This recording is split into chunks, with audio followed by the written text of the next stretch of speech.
15 years ago, a boy accidentally killed his playmate. He hid the body in a crevice between some rocks. After doing this, Jack ran across the street toward home without looking back. But at that moment, he realized his digital watch was missing. But he didn't even dare to go back to look for it. Once someone saw it, it would be troublesome. Remy's mother couldn't find her son and came to ask Jack, since they often played together, to avoid being caught. He deliberately pointed in the opposite direction. But even after searching for hours, Remy's family found nothing. Soon, Remy's disappearance spread throughout the town. It alarmed both the police and a large number of residents.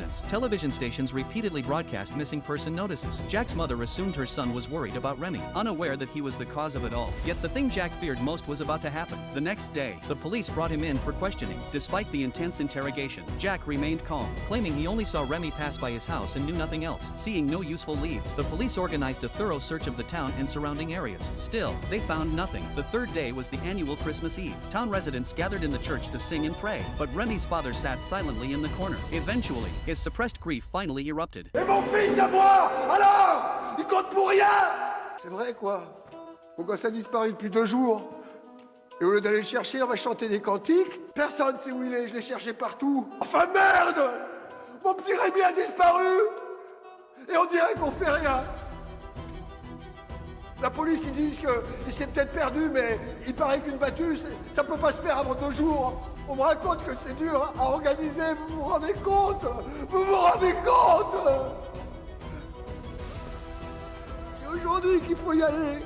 Qu'est-ce qui va devenir mon petit Rémi si on fait rien? Everyone understood the pain of a father who had lost his son. After consulting, the priest decided to mobilize all the residents to assist the police. The next morning, everyone entered the surrounding forest to search, organized by the authorities. Fearing his secret would be discovered, Jack joined the group. Although the rock crevice was well hidden, continued searching would eventually reveal it. Seeing that the crowd is getting closer and closer to the crevice, Jack is nervous to the extreme. Unexpectedly, the lead officer stopped everyone. The officer told them to return home and rest, promising to continue with police dogs the next day. Jack barely escaped disaster, but he was still uneasy he would be found once the dogs came. He planned to confess to his mother but hesitated and went upstairs instead. His mother looked at him thoughtfully and chose to remain silent. That night, a dramatic event occurred. Wild winds howled, lightning flashed, and the town was hit by a once-in-a-century storm. Jack hurriedly shut his bedroom door. His mother stepped forward to comfort him, but suddenly a large tree crashed through the window, hitting her on the head. She collapsed unconscious. Just as Jack was panicking, the raging flood suddenly burst through the door and into the house. Jack tried to drag his mother upstairs to safety, but his frail frame simply wasn't strong enough. Luckily, his mother regained consciousness just in time, and they managed to climb upstairs and escape. The next day, the town was in chaos, with massive damage and casualties. Everyone focused on disaster relief, putting the search for Remy on hold. Jack secretly returned to the hiding spot, staring at the rock crevice now covered by fallen trees, and finally felt a moment of relief. 15 years passed, and no one mentioned the missing boy except Remy's parents. Jack had also finally gotten together with his longtime crush, Amy. He thought Remy's death would remain buried forever, but the town suddenly began a forest redevelopment project, including the area where Jack had hidden the body, with many trees being cut down. His 15-year-old secret was on the verge of exposure. Jack knew he couldn't just wait, he had to destroy the evidence. That night, he returned to the rock crevice, which smelled foul, yet Remy's jacket hadn't decayed. Jack grabbed a shovel, trying to pull out the blue jacket, but the crevice was too narrow, and repeated attempts failed. The flashlight attracts the lumberjack, who rushes to lift his tools and flee. Soon the workers discover the hiding place of the body. The mayor held a press conference, confirming that the body in the crevice was indeed Remy. Autopsy revealed he had been struck in the temple with a blunt object, clearly murder. A white, brown-haired male hair DNA was also found on Remy's jacket, but is not in the database. Remy's father demanded DNA testing for all residents, but the mayor hesitated. Mass testing was expensive, and the killer could have been a stranger or vagrant. Searching that way would be like looking for a needle in a haystack. The town couldn't afford to invest the resources to investigate. Finding the killer would depend on him eventually submitting DNA, but there was no telling when that might happen. Remy's parents were devastated, while Jack breathed a sigh of relief so long as no DNA testing happened. He was safe. He thought the ordeal was over. But the next day, as Jack started work, a driver approached him and handed him a digital watch, the very one he had lost in the forest all those years ago. Back then, a car had passed by while he was hiding the body. Though Jack hid behind a tree, the driver recognized him instantly. The news of Remy's disappearance spread that same day. The driver suspected Jack immediately and had found his watch in the forest. He didn't report it because he liked Jack's mother, but he warned Jack that unless he confessed, he would live with this guilt forever. Just as Jack was panicking, his girlfriend announced she was pregnant and suggested marriage. Jack denied it was his child, but the girlfriend said if if you don't believe it. Get a DNA test. Jack panicked and, to protect his secret, agreed to marry her. The reason he didn't want to marry was that his girlfriend was the sister of the friend he had killed. He didn't know how he could face her family after marriage. After much hesitation, he still chose not to confess. Jack married Amy, and they soon had a child. On the surface, life seemed happy, but Jack endured immense daily torment. Every move, every expression from his in-laws and wife constantly reminded him of the monstrous crime he had committed.